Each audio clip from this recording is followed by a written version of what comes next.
दर्शक এই মুহূর্তের সবচেয়ে বড় খবর আরজিকর কাণ্ডে ২০ জন কালপ্রিটকে গ্রেপ্তার করল সিবিআই। থার্ড ডিগ্রি দিতেই মুখ খুলল সবাই, আর তাতেই ভান্ডা ফুটে গেল মমতা আর অভিষেকের।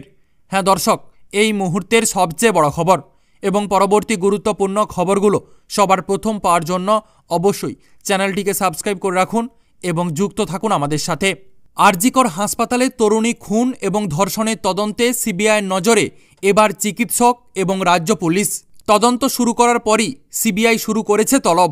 ইতিমধ্যে আজকে কয়েকজন চিকিৎসককে তলব করে জেরা করা শুরু হয়েছে। সিবিআই জিজ্ঞাসাবাদ করেছে উত্তর কলকাতার টালা থানার ওসিকে। এই টালা থানার আওতায় পড়ে আরজিকর হাসপাতাল।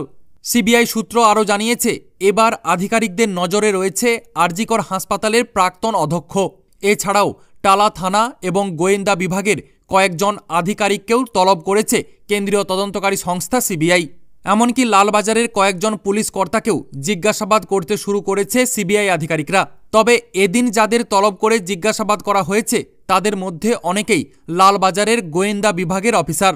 হাইকোর্ট সিবিআইয়ের হাতে তদন্তভার তুলে দেওয়ার খবর লালবাজারে আসার পরই জিজ্ঞাসাবাদ বন্ধ করে দিয়েছে এই খুন এবং ধর্ষণ মামলার জন্য গঠিত হওয়া বিশেষ তদন্তকারী দল বা সিটের আধিকারিকরা। সিবিআইয়ের ২০ জন আধিকারিক একসঙ্গে তদন্ত করতে শুরু করেছে। তার জন্য ৪ থেকে ৫টি টিমে ভাগ করে কাজ করতে শুরু করেছে আধিকারিকরা। এই টিমের একটি বড় অংশ দিল্লি থেকে এসেছে।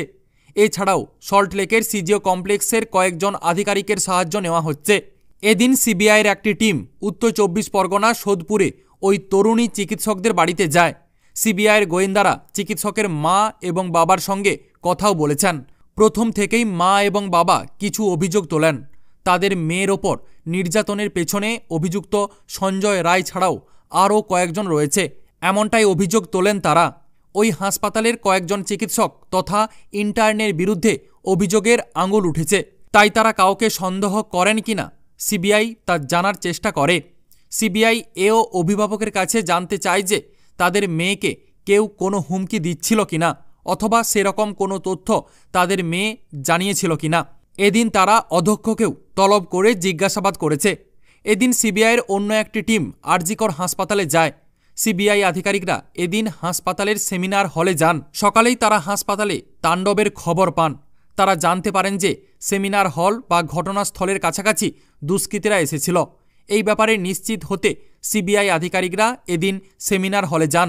সূত্রের খবর, বুধবার রাতে দুষ্কৃতীরা ভেতরে ঢুকে তথ্য বা প্রমাণ নষ্ট করতে পারেনি।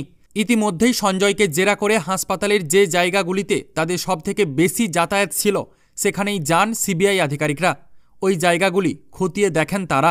সিবিআইয়ের সূত্র জানিয়েছে, চিকিৎসকদের জেরার ওপর বিশেষ গুরুত্ব দিচ্ছেন আধিকারিকরা। তাই এদিন ৮ জন ডাক্তারি ছাত্রকে সিজিও কমপ্লেক্সে জেরা করা হয়। ওই ৮ জনের মধ্যে কয়েকজন ঘটনার রাতে মহিলার সঙ্গে ডিউটি করেন। আবার অন্য কয়েকজন ছাত্র যাদের সঙ্গে ঘটনার দিন তরুণীর কথা হয়েছিল তাদেরও জেরা করা হয়। এদিন চেস্ট বিভাগের প্রধান এক অ্যাসিস্ট্যান্ট সুপার, যিনি নির্যাতিতার পরিবারের লোকেদের ফোন করে বলেছিলেন যে তাদের মেয়ে আত্মহত্যা করেছেন, তাকেও জেরা করা হয়।